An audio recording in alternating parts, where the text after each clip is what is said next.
Assalamualaikum warahmatullahi wabarakatuh. Waalaikumsalam warahmatullahi wabarakatuh. Alhamdulillahilladzi ja'ala ramadhana syahra siyama lil mu'minin. Wassalatu wassalamu ala asyrafil anbiya'i wal mursalin sayyidina wa maulana Muhammadin wa ala alihi wa ashabihil mujahidin at-tahirin, amma ba'du.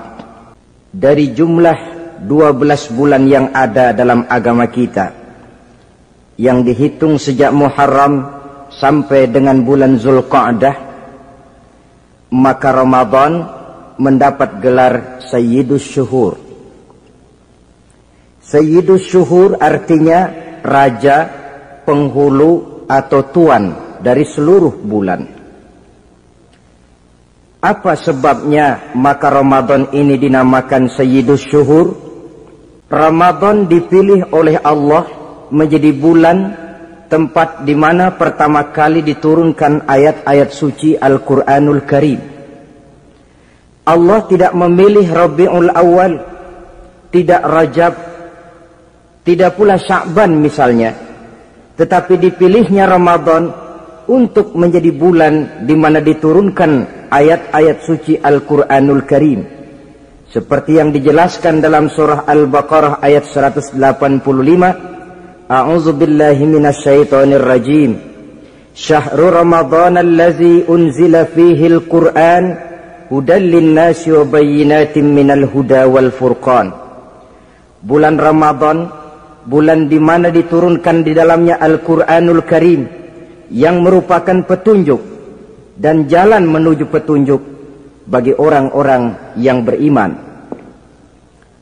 Oleh sebab itu, salah satu bentuk ibadah yang sangat dianjurkan di bulan Ramadan diantaranya ialah memperbanyak membaca ayat-ayat suci Al-Quranul Karim. Ramadan disebut Sayyidus Syuhur karena di dalamnya ada satu malam yang bobotnya khairun min alfi syahr. Satu malam tetapi lebih baik daripada 1000 bulan. Itu dinamakan dengan Lailatul Qadar. 1000 bulan kira-kira 83 tahun. Nilai ibadah di malam itu lebih baik daripada nilai ibadah 83 tahun. Padahal umur orang sekarang kan jarang yang sampai 83 tahun. Sejak kita akil balik sampai kepada usia kita yang sekarang ini, kalau kita mau jujur bercermin, rasanya kita harus mengakui banyak dosa dan kesalahan yang pernah kita kerjakan. Kalau kita berbuat dosa selama 40 tahun, kemudian kita bertaubat 20 tahun lamanya, kalau menurut rumus dagang, ini kan belum tertutup. Dosa 40 tahun ditebus dengan taubat 20 tahun. Tapi haruskah dosa tidak terampuni? Allah Subhanahu wa ta'ala Maha Penyayang. Disediakannya malam-malam yang istimewa, yang punya nilai khusus. Seolah-olah Allah berkata, hai manusia, kau tidak perlu putus asa. Bagaimanapun banyak dosa kau lakukan, bagaimanapun banyak kesalahan kau kerjakan, nih, aku sediakan satu malam khairun min alfi syahrin, lebih baik daripada 1000 bulan, yang disebut dengan Lailatul Qadar. Kapan sih Lailatul Qadar itu? Menurut Al-Imamul Ghazali, Lailatul Qadar itu adanya pada 10 hari yang akhir di bulan Ramadan, terutama pada malam-malam ganjil. Malam 21, 23, 25, 27, dan 29. Tapi orang yang ingin menemukan Lailatul Qadar, dia harus sudah berjaga sejak awal Ramadan. Tanggal 20 Ramadan enggak terawih, 21 terawih, 22 perek lagi, 23 masuk lagi, 24 enggak ke masjid. Temannya tanya, kenapa enggak ke masjid? Ini kan bukan malam ganjil, enggak turun Lailatul Qadar. Saya kira yang kayak begini dapatnya bukan Lailatul Qadar, boleh jadi Lailatul Qadar. Orang yang ingin menemukan Lailatul Qadar itu, dia harus berjaga-jaga sejak awal Ramadan. Inilah di antara tugas kita, memanfaatkan waktu-waktu yang punya nilai istimewa. Itu ada dalam agama. Dalam setiap minggu ada hari istimewa. Dalam setiap hari ada jam-jam istimewa. Dalam setiap tahun ada bulan istimewa. Coba, dalam setiap minggu ada hari istimewa, hari Jumat. Dalam setiap hari ada jam-jam istimewa, sepertiga malam yang terakhir. Antara jam 2 sampai menjelang fajar di kala subuh, itu saat-saat istimewa. Di samping saat istimewa, Allah pun menyediakan tempat-tempat yang istimewa. Solat di Masjidil Haram, pahalanya 100.000 kali ketimbang solat di masjid-masjid lain. Begitu di Masjid Nabawi misalnya, ini tempat yang istimewa. Lailatul Qadar, waktu yang istimewa yang diberikan kepada kita untuk kita manfaatkan dengan sebaik-baiknya. Toh dalam kehidupan bernegara saja misalnya, kan pada setiap tanggal 17 Agustus itu presiden memberikan grasi ampunan kepada para entah itu tahanan politik dan sebagainya. Ada yang mendapat potongan tahanan. Waktu-waktu yang istimewa. Inilah sebab kedua kenapa Ramadan dinamakan Sayyidus Syuhur. Sebab yang ketiga, Ramadan disebut Sayyidus Syuhur karena di dalamnya nilai kebajikan berlipat ganda adanya. Satu hadis menjelaskan, "Lau ta'lamu ummati ma fi Ramadan, latamannau an takuna as-sanatu kullaha Ramadan." Andai kata umatku tahu keistimewaan apa yang ada di dalam bulan suci Ramadan, niscaya mereka ingin agar sepanjang tahun isinya Ramadan saja. Apa sebabnya? Li'annal hasanata fihi mujtami'atun. Di dalam bulan Ramadan itu berkumpul segala macam kebajikan. Wa ta'atu maqbulatun. Segala perbuatan taat diterima oleh Allah. Wa da'awati mustajabatun. Segala macam doa dan permohonan dikabulkan oleh Allah. Wa dzunuba maghfuratun. Dan segala macam dosa diampuni oleh Allah Subhanahu wa ta'ala. Berlipat gandanya nilai kebajikan yang kita kerjakan di bulan suci Ramadan. Itu sebabnya seorang muslim dalam menyambut bulan suci Ramadan penuh dengan sikap kegembiraan. Kata baginda Nabi, "Man fariha bidukhuli Ramadan, haramallahu jasadahu 'alan niran." Siapa orang yang gembira dengan datangnya bulan suci Ramadan, Allah haramkan badannya dari api neraka. Gembira menyambut Ramadan artinya bagaimana? Apa Ramadan datang terus bakar petasan? Bukan. Pukul beduk? Bukan. Apa gunanya pukul beduk kalau nggak puasa? Apa gunanya bakar mercon kalau tidak melaksanakan ibadah di bulan suci Ramadan? Gembira menyambut datangnya Ramadan dalam arti mempersiapkan diri untuk melaksanakan ibadah dengan sebaik-baiknya di bulan suci Ramadan ini. Yang terakhir, kenapa Ramadan disebut Sayyidus Syuhur? Karena di dalam bulan suci Ramadan ada perintah melaksanakan ibadah puasa. Apa istimewanya ibadah puasa? Yang dipanggil untuk melaksanakan puasa itu iman. Ini panggilan istimewa. Allah menyatakan, "Ya ayyuhalladzina amanu kutiba alaikumusiyam." Hai orang-orang yang beriman, diwajibkan atas kamu berpuasa. Iman yang dipanggil untuk melaksanakan ibadah puasa. Satu hari di depan rumah kita lewat tukang pepaya, tukang duku, tukang duren. Kita panggil satu tukang pepaya, "Bang, pepaya, berhenti dulu sebentar." Kira-kira yang merasa tukang pepaya berhenti enggak? Berhenti. Ini tukang duku sama tukang duren berhenti enggak? Tidak. Tentu tidak berhenti karena tidak dipanggil. Ini Ramadan yang dipanggil orang-orang beriman. Hai orang-orang yang beriman, berhenti dulu sebentar. Berhenti apa? Berhenti makan di waktu siang, berhenti minum di waktu siang. Yang merasa beriman, berhenti. Yang tidak beriman, langsung. Biar Ramadan siang-siang makan jalan terus, ngerokok, ngelepus terus. Kenapa? Tidak beriman, tidak merasa terpanggil oleh ayat tadi. Sekarang tukang pepaya lewat di depan rumah. Kita panggil, bang pepaya berhenti dulu. Dia dengar tapi nggak mau berhenti. Apa kita bilang? Kang pepaya budak. Dipanggil nggak mau berhenti. Ini ada orang ngaku beriman kepada Allah. Ramadan dipanggil disuruh berhenti makan siang, nggak berhenti juga. Mukmin budak. Disuruh berhenti minum di waktu siang, nggak berhenti juga. Mukmin budak. Ini istimewanya puasa. Panggilan difokuskan kepada iman. Hai orang-orang yang beriman. Allah tidak bilang hai orang-orang yang sudah masuk Islam. Tidak.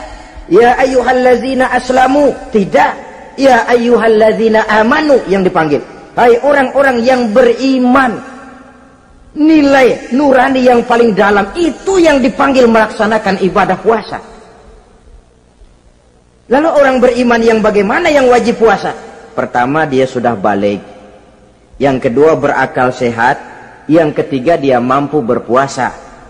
Orang beriman macam ini balik, berakal sehat, mampu melaksanakan puasa. Kalau cukup syarat ini dia wajib puasa. Kurang syarat tidak wajib puasa. Jadi kalau di bulan Ramadan ada teman kita tidak puasa, jangan heran barangkali syaratnya kurang.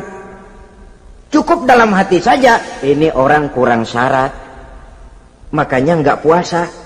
Pak, itu teman saya kok nggak puasa? Nggak puasa, nggak puasa. Dia bukan orang beriman kali ah. Orang yang tidak beriman itu tidak wajib puasa. Beriman kok Pak? Iman, tapi nggak puasa, nggak puasa. Belum balik kali ah. Belum balik, cuma badan doang gede. Bongsor kali itu. Belum balik. Sudah kok Pak, sudah balik, sudah. Tapi nggak puasa, enggak. Gila kali dia ah. Gila kali, sebab orang yang tidak berakal itu tidak wajib puasa. Waras Pak, dia tidak gila, tidak. Barangkali dia tidak mampu melaksanakan puasa karena terkena uzur syar'i. Ini keistimewaan puasa yang pertama yang dipanggil melaksanakannya iman. Keistimewaan yang kedua, oleh karena yang dipanggil iman, maka puasa dinamakan ibadah sirriyah. Ibadah rahasia. Kalau kita sembahyang, orang lihat kan? Lihat enggak? Lihat. Kita bayar zakat, orang tahu. Kita pergi haji, apalagi pergi haji, sekampung nganterin. Tapi kita puasa atau tidak puasa, yang tahu kan cuma kita dan Allah saja. Pura-pura sedekah, nggak bisa. Pura-pura sholat, ketahuan. Gerakannya mesti canggung. Pura-pura pergi haji, kemana perginya? Tapi pura-pura puasa, gampang. Namanya ibadah sirriyah. Bulan puasa, jam 8 pagi, makan. Keluar rumah, bibir lap yang kering. Jalan lemesin dikit. Ada angin, belaga miring. Temennya tanya, lo lemes amat, gue lagi puasa nih. Orang lain bisa dibohongi. Sebab puasa memang merupakan ibadah sirriyah yang tahu cuma kita dan Allah saja. Karena dia ibadah rahasia, puasa ini sulit terkena penyakit riya. Ibadah yang lain karena kelihatan orang, gampang kena penyakit riya, to show only. Sholat, karena kelihatan orang, gampang kena penyakit riya. Karena saya jadi imam, misalnya di belakang saya lihat ada mertua, wah saya bikinlah sembahyang saya mantap-mantap, pakai serban, pakai siwak, bahasanya saya paseh-pasehin kayak orang 16 tahun di Mekah. Wah, usolli fardhal maghribi salasa raka'atin Allahu Akbar. Surahnya saya cari yang panjang-panjang, paling pendek sabbihis sama wadduha. Akibat apa itu? Riya, di belakang ada calon mertua. Tapi kalau sholat sendirian dalam kamar, boro-boro pakai serban dan siwak, kadang-kadang kaos kutang saja cukup. Surahnya jangan sabbih sampai wadduha, langganannya inna a'toinakal kautsar sama qul huwallahu ahad. Karena sholat terlihat orang, mudah kena penyakit riya. Sedekah pun begitu. Mulanya niatnya cuma mau sedekah 5.000, karena ada orang yang disedekahsegani naik 10.000, yang 5.000 sudah karena orang. Jadi ibadah yang lain itu mudah terkena riya, tapi juga mudah dinilai orang. Kita bisa saja bilang, itu orang sholatnya khusyuk ya. Kenapa? Kelihatan dari gerakannya. Itu orang hajinya mabrur ya. Kenapa? Kelihatan dari tingkah lakunya setelah pulang haji. Itu orang sedekahnya berani ya. Kenapa? Ketahuan dari jumlahnya. Ibadah yang lain bisa dinilai, tapi puasa nggak bisa dinilai. Tuh orang puasanya mantap bener ya. Kenapa? Beludah melulu.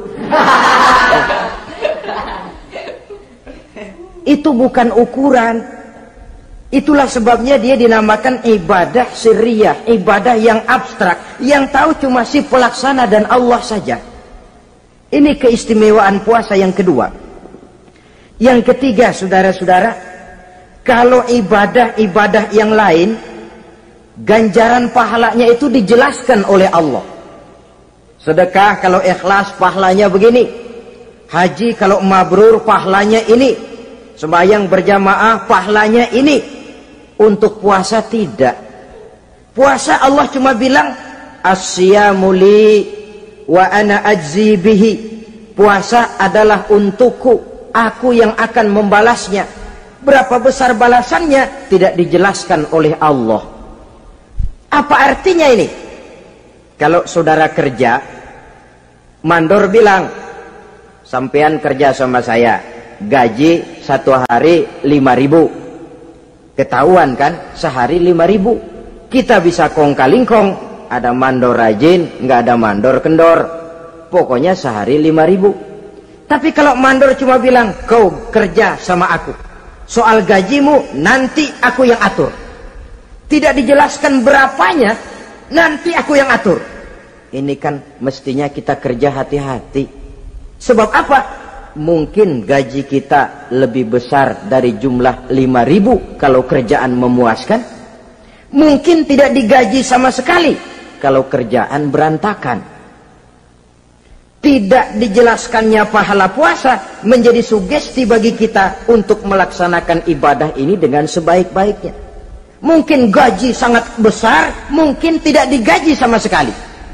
Sebab kata Nabi, kam min shaimin laisa lahu min siyamihi illa al-ju' wal 'atsh. Berapa banyak orang puasa, dia tidak memperoleh apa-apa dari puasanya kecuali lapar dan haus saja. Puasa sah, kewajiban gugur, nilai 0. Tidak dapat apa-apa kecuali lapar dan haus. Jadi inilah keistimewaan daripada ibadah puasa. Kemudian apa sih perlunya kita melaksanakan ibadah puasa ini? Namanya syahwat. Kalau itu kita kendalikan, maka langkah hidup ini akan menjadi lurus karenanya. Benar kalau Nabi menyatakan, iza jaa Ramadan futihat abwabus sama wa ghulliqat abwabun nar wa sufsidatis sayatin. Apabila datang bulan suci Ramadan, dibuka pintu langit, dibuka pintu surga, ditutup pintu neraka, dan diikat setan-setan itu. Siapa yang ikat setan? Puasa kita. Dengan puasa kita mengendalikan nafsu. Kalau nafsu kita kendalikan, setan nggak berkutik. Jadi yang mengendalikan nafsu itu nilai puasa. nafsu terkendali, setan terikat. Kalau puasa, kalau nggak puasa, setannya ngebludak. Jadi jangan digambarkan, wah kalau bulan puasa setan dirantai. Rantainya kayak apa? Yang rantai siapa? Arti setan diikat di sini ialah nafsu dikendalikan. Dengan apa? Mengatur makan dan minum. Puasa kan sebenarnya logikanya mengatur perpindahan waktu makan dan minum saja. Apabila perut besar ini teratur demikian rupa, syahwat tidak menggelegak, dia terkendali. Dengan hidup pandai mengendalikan nafsu, iblis tidak berdaya dan tidak berkutik. Nabi bersabda, la yu'minu ahadukum hatta takuna hawahu taba'an lima ji'tu bih. Belum sempurna iman kamu kalau nafsumu belum ikut apa yang aku bawa. Yang dibawa Nabi tidak lain daripada syariat, termasuk di dalamnya pelaksanaan ibadah puasa. Karena itu saya pesan kepada seluruhnya, jangan kalau puasa kayak orang ngancem. Siang bisa mengendalikan nafsu, tapi begitu maghrib berbunyi, nafsu sudah tidak terkendalikan lagi. Itu namanya puasa orang ngancem.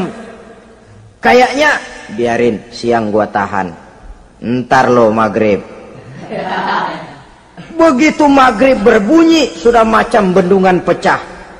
Semua isi meja pindah ke perut. Akhirnya, kalau siang dia setengah mati kelaparan, habis buka setengah mati kekenyangan. Dua-duanya jelek. Kalau sudah kekenyangan, yang enak kan ngukur balik. Tidur. Maghrib liwat, isya out, trawek boten. Temennya nyamper ke masjid yuk, trawek duluan deh, gua kenyang bener nih.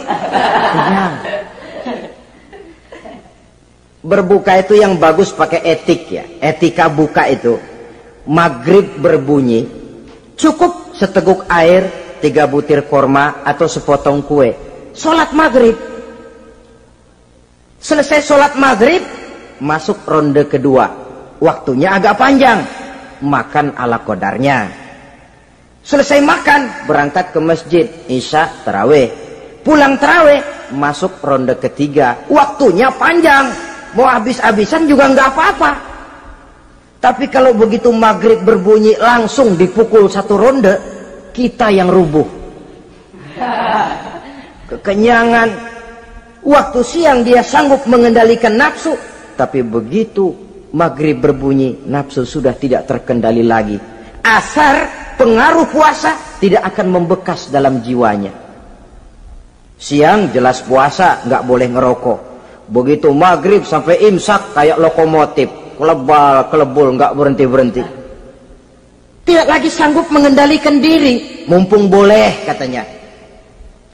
Sampai pernah kejadian ada orang bangun sahur kesiangan, bingung dia waktunya tinggal dikit. Mau sahur dulu nggak keburu ngerokok, mau ngerokok dulu takut nggak keburu sahur, akhirnya bareng. Sebelah nyuap nasi, sebelah ngerokok. Itu macam mana rasanya kalau sudah kayak begitu itu. Padahal pengaruh daripada melaksanakan puasa akan terlihat dari sejauh mana seseorang dalam hidup mampu mengendalikan nafsu. Bukan pada waktu memang dilarang, tapi pada waktu diizinkan. Di situ yang paling kelihatan. Kalau waktu siang saudara mampu mengendalikan nafsu, itu jelas saja memang seharusnya wong puasa. Malam dalam keadaan makan boleh, minum boleh, masih mampu mengendalikan nafsu. Dalam arti makan dan minum pada batas yang wajar saja. Itulah yang dikehendaki dari melaksanakan ibadah puasa. Sehingga ibadah itu membekas dan ikut membentuk kepribadian orang. Sekali lagi, jangan cuma waktu siang saja bisa mengendalikan nafsu. Di waktu malam pun dalam kondisi yang memang dihalalkan, kita juga hendaknya mampu mengendalikan nafsu. Jadi inilah perlunya puasa yang pertama, supaya kita bisa mengendalikan nafsu. Yang kedua, puasa itu melatih kita hidup sederhana. Orang sufi mengajarkan orang yang paling kaya ini sebenarnya orang yang hidupnya paling cukup. Sedangkan orang miskin adalah orang yang kebutuhannya kelewat banyak. Maka yang paling kaya, bahkan yang maha kaya, itu sebenarnya cuma Allah. Sebab apa? Dia nggak perlu apa-apa. Makin banyak keperluan kita, makin miskin kita. Coba orang puasa lihat.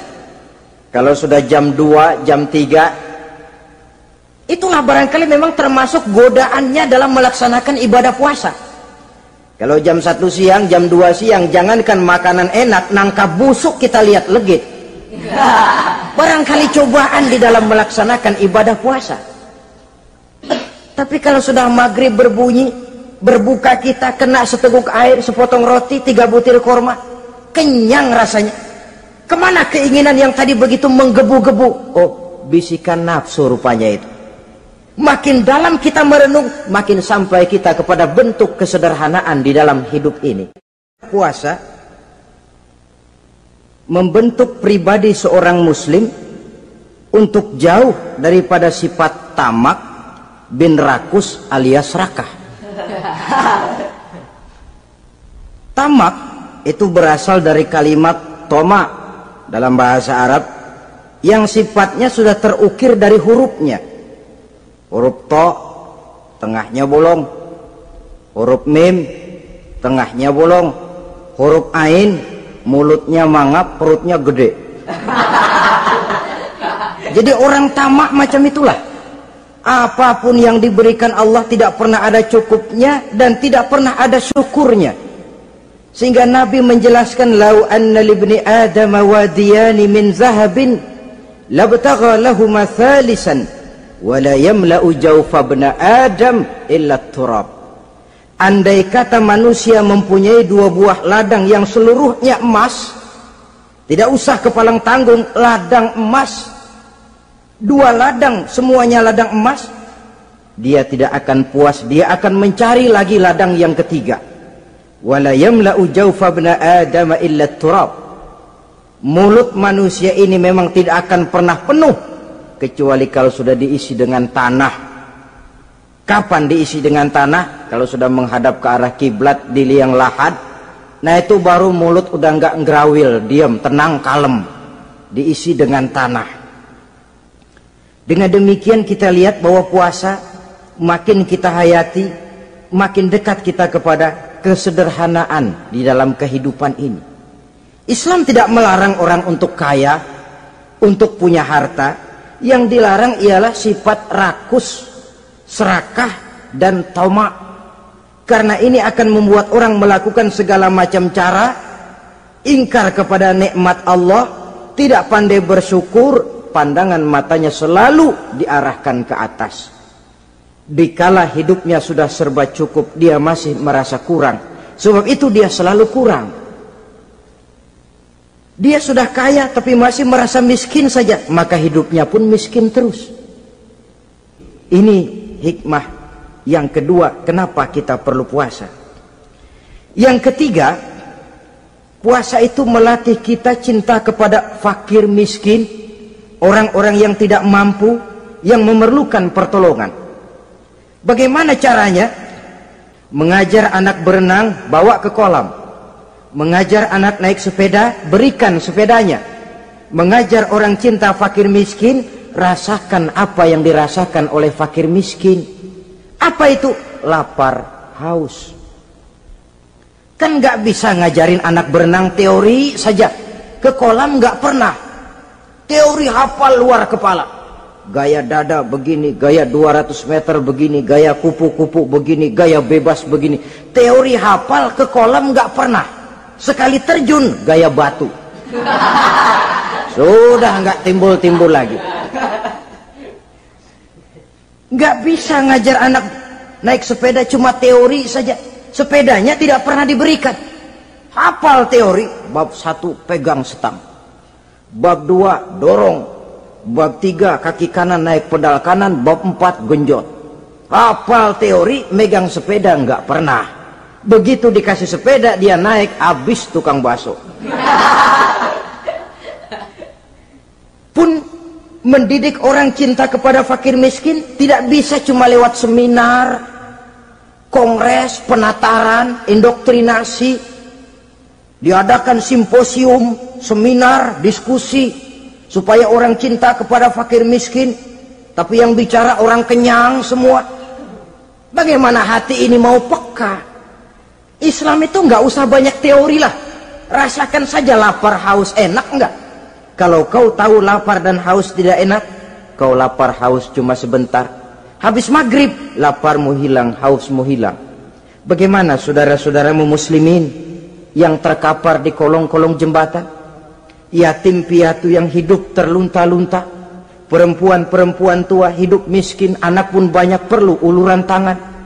Lapangan kerja sulit, persaingan hidup makin tajam, meringkuk mereka di sudut-sudut kehidupan.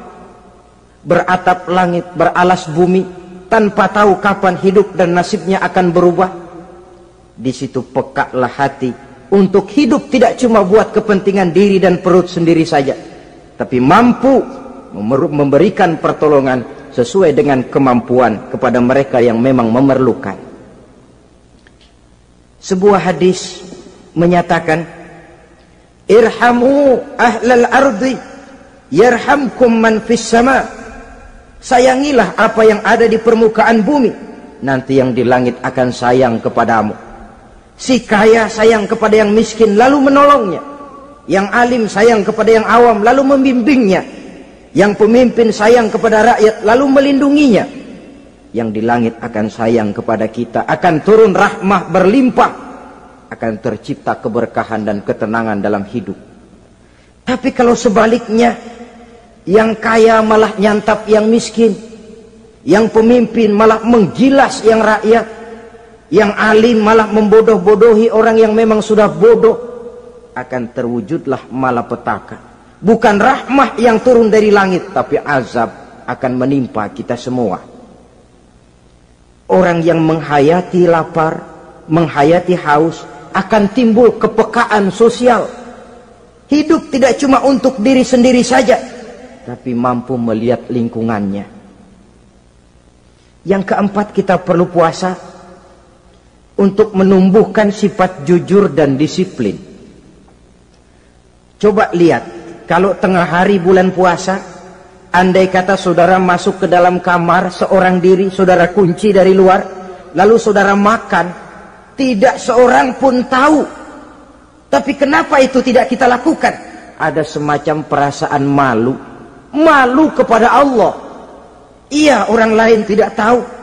Iya, manusia bisa saya bohongi, tapi Allah. Umpamanya waktu sholat zuhur, saudara sholat zuhur di masjid, umpama ketika ngambil air wudhu, giliran ke kemur, saudara korupsi dikit aja, telan. Yang Nabi sumu tasihhu, berpuasalah kamu, badanmu akan sehat. Semua energi dihasilkan dari perut besar sini.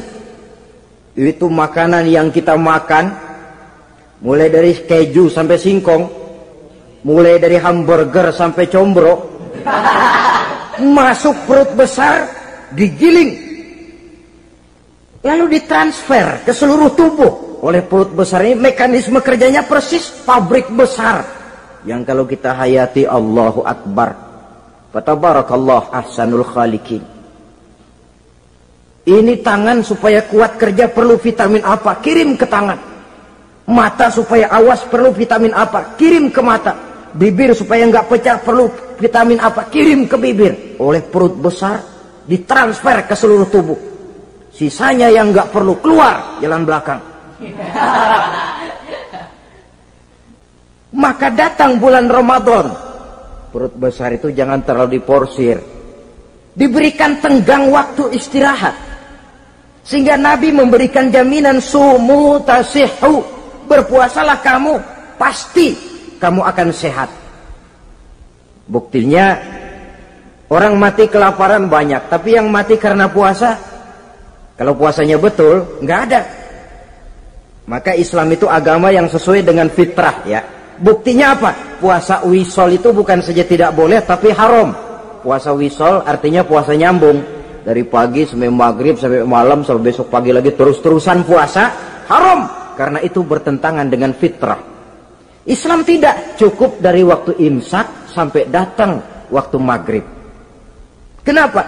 Menurut perhitungan itu sesuai dengan daya kemampuan maksimal manusia. Sudah diukur itu. Wong Allah yang bikin manusia kok. Jadi kalau Allah perintah puasa, itu sudah dalam kemampuan daya tampung dari kapasitas yang dimiliki manusia. Orang mati kelaparan banyak, yang mati karena puasa nggak ada. Belum pernah saya dengar ada warta berita, sari berita-berita penting dalam siaran ini, gara-gara bulan puasa orang Islam pada mati. Nggak ada. Yang mati kelaparan banyak, tapi yang mati karena puasa tidak ada. Nabi menjamin sumu tasihu, berpuasalah kamu, pasti badanmu akan sehat. Al-Imamul Ghazali menjelaskan, orang yang puasa itu ada 3 macam. Pertama, saumul awam, puasanya orang kebanyakan. Orang macam ini merasa sudah puasa, asal tidak makan, tidak minum, puasa sudah. Pokoknya tidak makan, tidak minum, itulah puasa. Ini puasanya orang awam. Matanya tidak pernah puasa, kupingnya tidak puasa, kakinya tidak puasa, tangannya tidak puasa. Ini puasa orang awam, kebanyakan. Hasilnya tidak mustahil seperti yang dikatakan Nabi tadi. Berapa banyak orang puasa tidak mendapat apa-apa dari puasanya kecuali lapar dan haus. Puasa sah, kewajiban gugur, nilai 0. Kan rugi ibadah semacam itu. Yang membatalkan itu kan 2. Ada yang membatalkan pahala puasa, ada yang membatalkan puasa. Bedanya apa? Kalau puasa batal, pahala jelas batal. Tapi kalau pahala yang batal, puasanya mungkin sah, kewajibannya gugur, tapi pahala tidak ada. Kalau yang membatalkan puasa sih umumnya kita bisa jaga itu. Sebab apa? Masalahnya konkret, kelihatan. Apa yang membatalkan puasa? Misalnya makan dan minum yang disengaja walaupun sedikit, batal. Sedikit tapi sengaja tidak mengenyangkan, batal. Mamanya pentol korek yang kecil itu, sengaja telan waktu puasa, batal. Kan sedikit pak, nggak kenyang kok. Sengaja itu yang bikin batal. Tapi kalau tidak sengaja seperti lupa, itu tidak batal. Misalnya hari pertama puasa, habis sembahyang subuh tidur, bangun jam 8, lupa kebiasaan, langsung aja nyerbu ke dapur. Dapat sepiring setengah, ingat, astagfirullah, lagi puasa, betul. Setelah ingat bagaimana? Yang masih ada di mulut keluarkan, berkemur, lanjutkan puasanya, sah. Perkara sepiring setengah yang udah kadang masuk bagaimana pak? Itu rezeki. Lawang orang lupa itu kan jenis yang ma'fu anhu, jenis yang dimaafkan. Makan dan minum yang disengaja walaupun sedikit, batal puasanya. Apalagi muntah yang disengaja, batal puasa itu. Ukuran sengaja kan kita tahu. Apalagi hilang akal seperti gila atau pingsan, batal puasa. Apalagi hubungan suami istri di waktu siang secara sengaja, batal. Kalau sengaja, kalau nggak sengaja, enggak. Namanya nggak sengaja. Umpamanya, saya nggak sengaja pak, tahu-tahu udah nyampe situ, gimana? Yang nggak batal, cuma begitu ingat, buru-buru selesai mandi, lanjutkan puasanya, sah. Jangan begitu ingat sih ingat pak puasa, cuman tanggung. Nah, ini tanggung ini yang bikin jadi batal. Dan jangan lupa, orang yang membatalkan puasa karena hubungan suami istri, dendanya paling berat. Seorang sahabat pernah lapor, halaktu ya Rasulullah, ya Rasul, celaka saya. Ma ahlakah, apa yang bikin kamu celaka? Saya lagi puasa Ramadan ya Rasulullah, saya nggak tahan. Lalu saya nyelonong sama istri saya, pengantin baru ini rupanya. Nyelonong bagaimana? Ya nyelonong.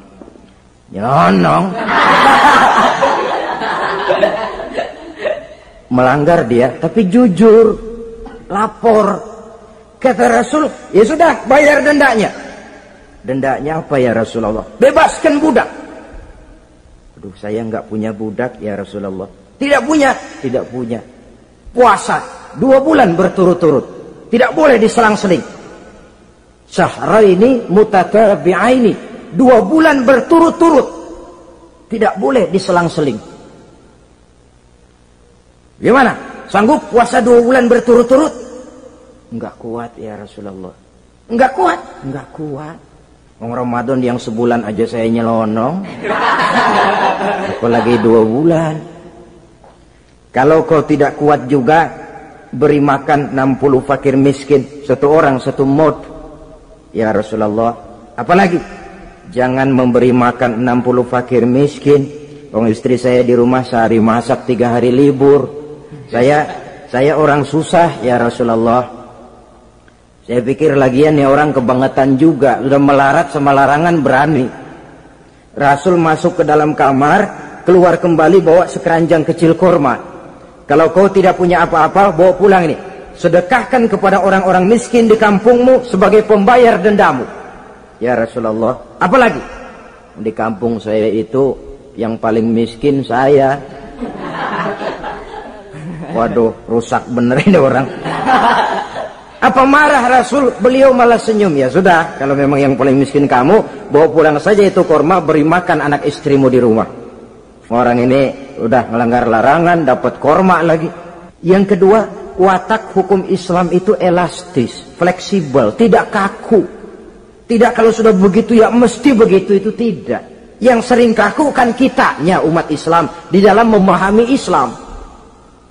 Saudara hadirin yang saya hormati, yang tidak boleh itu pun di waktu siang. Kalau malam sejak maghrib sampai sebelum imsak, pada awal perintah puasa tidak boleh. Tapi ternyata banyak juga yang nyerempet-nyerempet.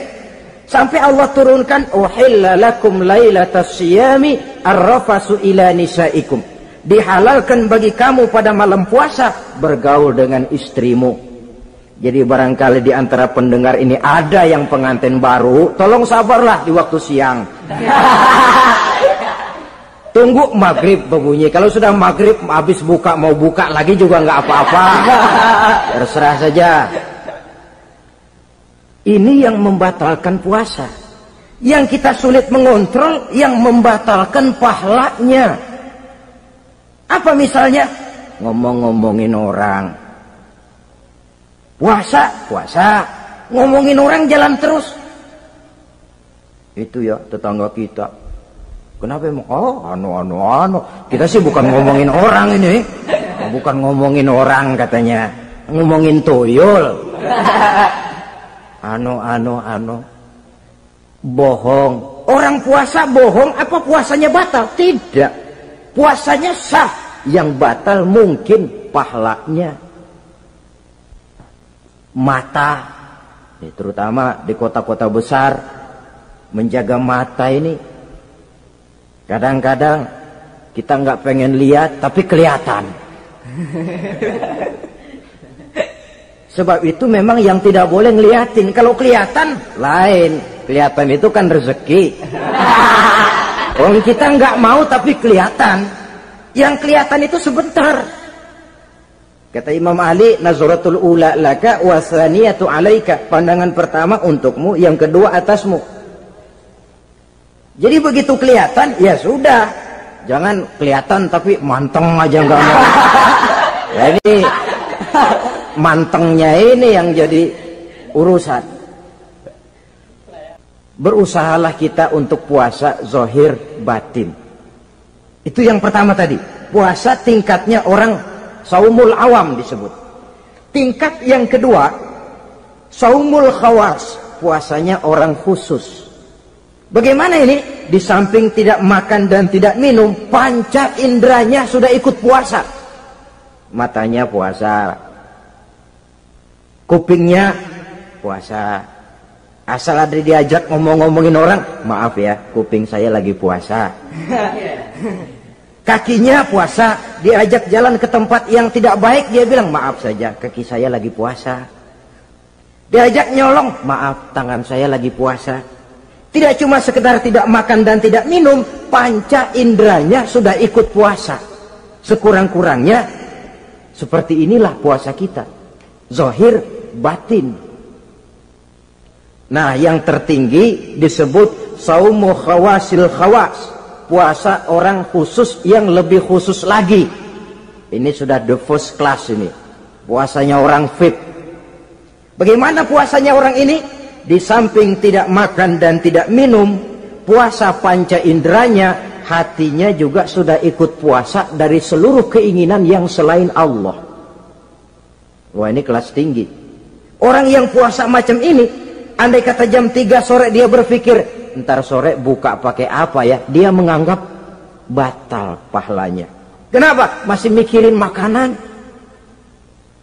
Kalau kita kan bukan cuma mikirin, ngancem. Waduh, jam 5 di meja udah bederek es kopior, kelapa muda, cendol. Apa yang mau diminum lebih dulu? Tingkat yang tertinggi ini, hatinya juga puasa dari semua keinginan yang selain Allah.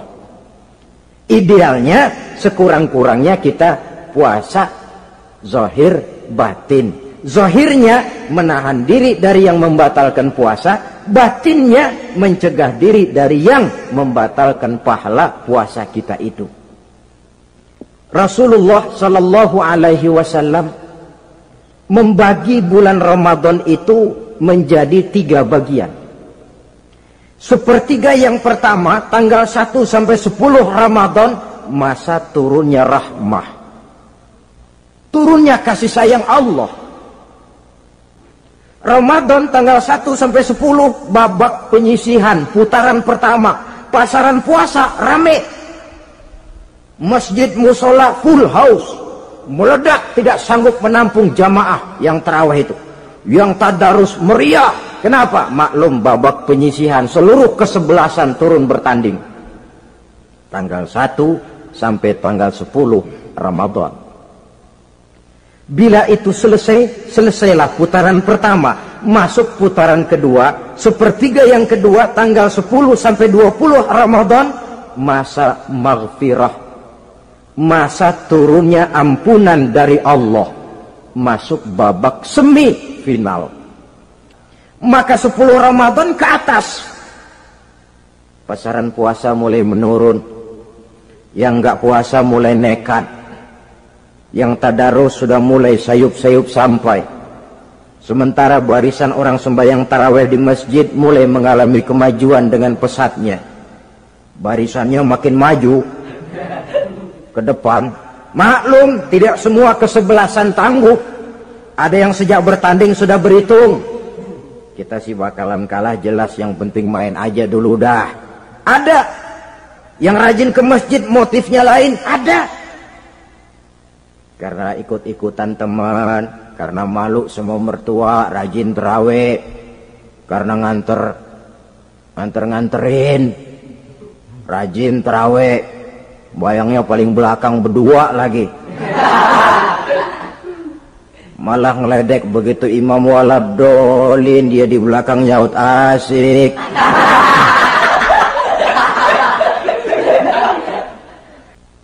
Puncaknya putaran terakhir tanggal 20 sampai akhir Ramadan, masa itkun minan nar, masa pembebasan dari api neraka, masuk babak final.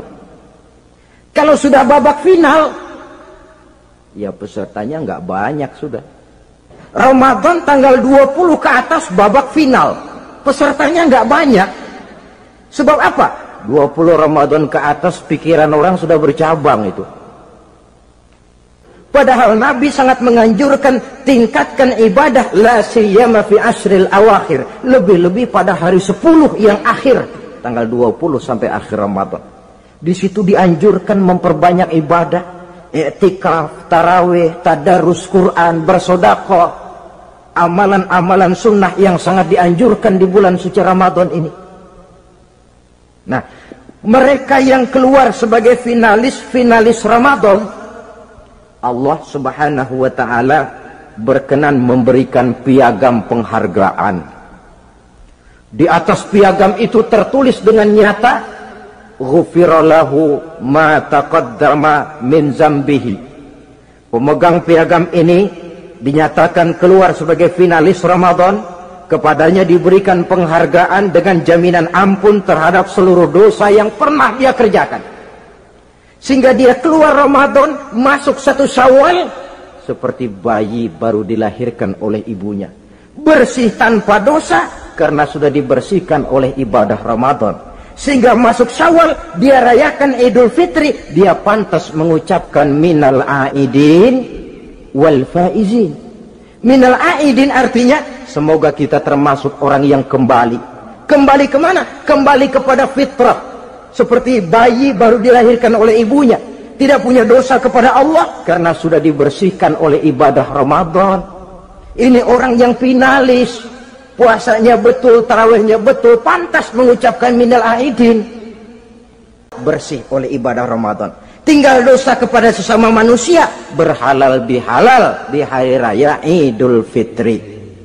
Nah, inilah pembicaraan kita pada pertemuan kali ini, dengan harapan mudah-mudahan ibadah kita diterima Allah, kita keluar sebagai finalis yang pada akhirnya masuk ke dalam kelompok minal aidin wal faizin, orang yang kembali suci kepada fitrah dan orang yang beruntung. Dengan semangat inilah kita rayakan Idul Fitri, hari raya kembali kepada fitrah.